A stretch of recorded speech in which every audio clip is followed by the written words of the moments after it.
Esse é Paulo Freire. Nenhum intelectual brasileiro recebe mais citações que ele. E faz sentido que seja assim porque a sua obra mais conhecida, A Pedagogia do Oprimido, abriu todo um novo campo chamado de pedagogia crítica. Uma filosofia educacional destinada a ajudar estudantes a desenvolverem consciência de liberdade e a reconhecer tendências autoritárias. Obviamente que pessoas com tendências autoritárias não gostam muito da pedagogia crítica. O prestígio de Paulo Freire fora do Brasil contrasta com a perseguição que ele sofreu aqui, na terra natal. Eu vou fazer uma pergunta de uma pessoa que ligou para nós, professor, o Álvaro de Santo André. Ele está perguntando se o senhor se considera um educador comunista. E por que o senhor acha que perguntas como essa acontecem? Olha, eu acho que, em primeiro lugar, esta pergunta é absolutamente legítima. Eu acho que é um direito. Não? O direito à pergunta, foi por causa do direito à pergunta que eu fui preso e depois fui exilado. Quer dizer, eu me bato por isso, pelo direito de todo mundo. Só que eu acho que o moço que perguntou está um pouco informado com relação às minhas opções.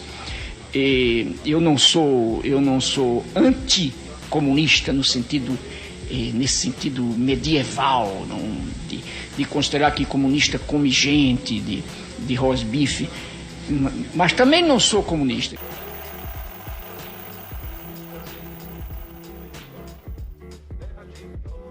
Foi nessa pequena cidade no interior do Rio Grande do Norte que Paulo Freire começou suas atividades.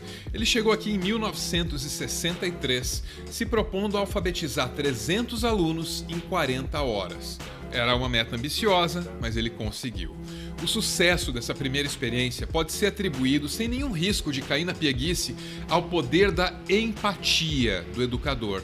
Tradicionalmente, seguindo a lógica, o processo de alfabetização recorre a frases de estrutura semântica, sintática e fonética muito simples, tipo vovô viu a uva, o avião voa, pipoca pula na panela e assim por diante. Freire dispensou a simplicidade inerente a todas essas frases e preferiu se concentrar no cotidiano dos seus alunos. A maioria deles eram adultos e trabalhadores braçais. Para essas pessoas, o alfabeto e tudo aquilo que se pode construir com ele se revelaria com mais facilidade a partir de palavras e conceitos que fizessem parte do seu cotidiano. O agricultor aprenderia a grafar palavras e conceitos que fizessem parte da sua vida, tipo cana, enxada, terra, colheita. Já o servente de pedreiro deveria se virar com as letras de tijolo, cimento, madeira ou viga. Freire chamou esses termos, cuidadosamente escolhidos dentro da realidade de cada aluno, de palavras geradoras. Na medida em que o aluno decodificava os fonemas de cada uma dessas palavras geradoras, ele poderia usar esses mesmos fonemas para construir novas palavras e ampliar o seu repertório. O que começou nessa cidade poderia ser o início de algo muito grande, de algo maravilhoso para o Brasil. Só que o Brasil preferiu continuar sendo medíocre. Vou cantar-te nos meus versos.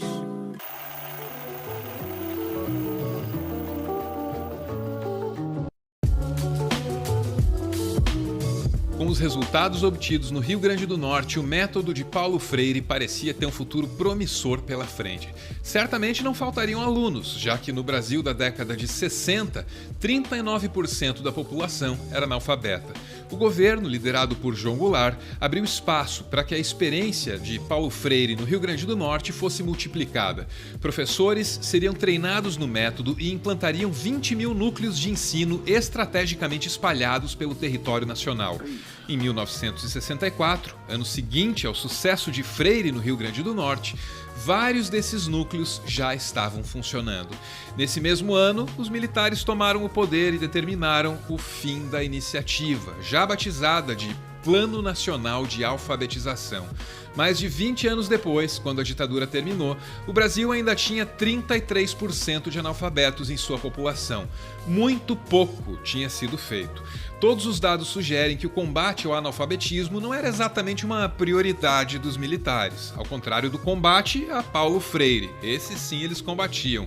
Em 64, um inquérito foi aberto contra ele, apontando Freire como um dos maiores responsáveis pela subversão imediata dos menos favorecidos, também como criptocomunista encapuçado sob a forma de alfabetizador.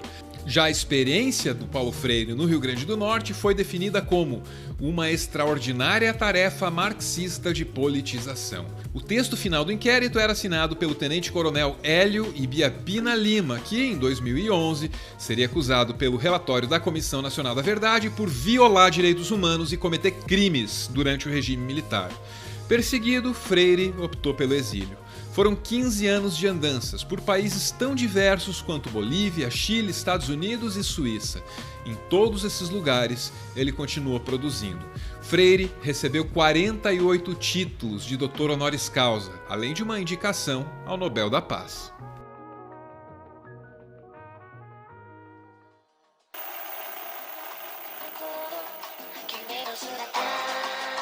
Quando a ditadura começou, em 64, o Brasil tinha 39% de analfabetos. Quando chegou a Constituição de 1988, ainda eram 33%. Em 2012, o número tinha caído bastante, 8%. Ou seja, os maiores avanços no combate ao analfabetismo no Brasil foram obtidos durante os governos civis, que, ao contrário dos militares, não perseguiam Paulo Freire. Em 2012, Freire recebeu o título póstumo de Patrono da Educação Brasileira. Naquela ocasião, o ideólogo do presidente Jair Bolsonaro escreveu um artigo de repercussão moderada, acusando o método de Freire de não ter reduzido o analfabetismo do Brasil. A acusação é irreal, é injusta, mas não é irracional. Há aí uma ficção engenhosamente estruturada. Primeiro, o ideólogo nos vende um Paulo Freire doutrinador. Depois aponta esse doutrinador como responsável pelo fracasso brasileiro no combate ao analfabetismo. Isso justamente no período em que Paulo Freire era perseguido e não podia desempenhar sua função por aqui. Não produziram nenhuma redução das taxas de analfabetismo em parte alguma. Produziram, no entanto, um florescimento espetacular de louvores em todos os partidos e movimentos comunistas do mundo. E só com isso, o ideólogo já desvia a nossa atenção do pouco caso dos militares com o grave problema do analfabetismo, para o qual eles estavam se lixando. Assim, o ideólogo protege aquela fabulação do passado da ditadura, na qual o Brasil distópico do século XXI sempre busca alguma inspiração. Isso é bom para o ideólogo, mas não é o suficiente. O golpe de mestre, ou será que seria golpe de guru? Esse golpe está sendo desferido agora mesmo. Quando o maior educador brasileiro passa a ser visto como doutrinador, cria-se uma ampla margem para sustentar que o Brasil tem uma educação construída à imagem e semelhança daquele Paulo Freire ficcional, uma educação doutrinadora e que, portanto, é passível de ser saneada primeiro e reestruturada por outros doutrinadores, esses bem reais, mais tarde. É claro que, como prêmio, o ideólogo ganha o direito de indicar um ministro para a educação brasileira. É pura malvadeza. Só que quando tem gente malvada no poder, resta a esperança de que essa gente aí seja incompetente. E é. Dificilmente você não vai ver um técnico que escala 2 times não fazer uma outra modificação. Não porque o jogador seja ruim ou seja bom. É simplesmente naquele momento ele não está adequado para aquela função. Então eu vejo a substituição como algo natural e se eventualmente acontecer outras, inclusive comigo, tem que ser visto como algo natural. Os ataques contra o patrono da educação brasileira vêm junto com uma onda de ataques contra a educação brasileira em si. E por ataque eu quero dizer mentira, tipo essa aqui. E nas universidades? Né? Você vai na questão da pesquisa. Né? Você não tem. Poucas universidades têm pesquisa, e dessas poucas, a grande parte está na iniciativa privada, como a Mackenzie em São Paulo, quando trata do grafeno. Dados da Coordenação de Aperfeiçoamento de Pessoal de Nível Superior, a CAPES, mostram que entre 2011 e 2016, 15 das 20 universidades que mais produziram pesquisa no Brasil eram federais, 5 eram estaduais.